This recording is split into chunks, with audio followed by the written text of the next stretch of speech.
RM4. RM4. RM4 betul ke? RM4. Betul. Saya nak beli semua. Lepas tu saya jual balik kat sini. Boleh? Jual balik sini. Saya jual balik kat sini. Lepas tu ikut saya lah, saya nak jual berapa. Boleh kerang tu meh. Ni. Hari ni sajalah. RM2 je. RM1. Hari ni je. Esok akan datang harga normal lah. Boleh Okey. Okey.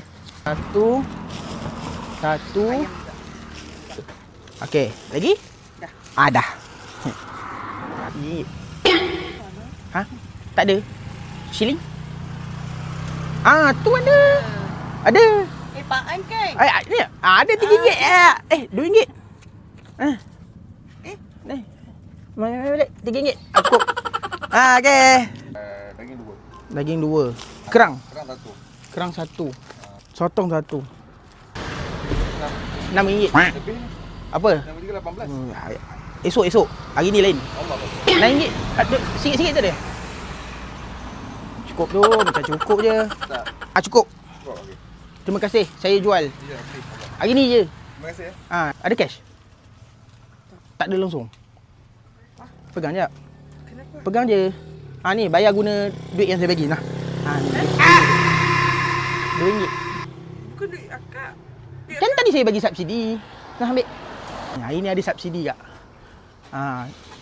Bukan ni bukan budi 95 ke apa, bukan.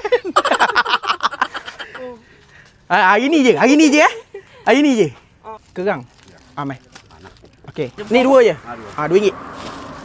RM2. Abang apa? Ni je. RM2. Ya betul.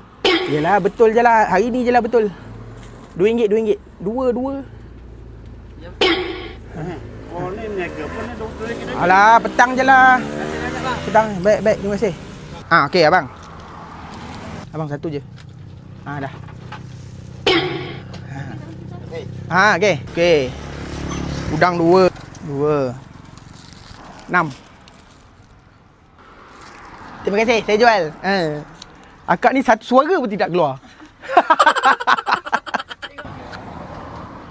RM2. Sebab hari ni saya dah belilah kedai ni. Ada RM2? Ada. Terima kasih, saya jual. Baik. Sotong 2. Kerang 2. RM6. Mai. RM6. RM6 je. Kenapa dah RM6.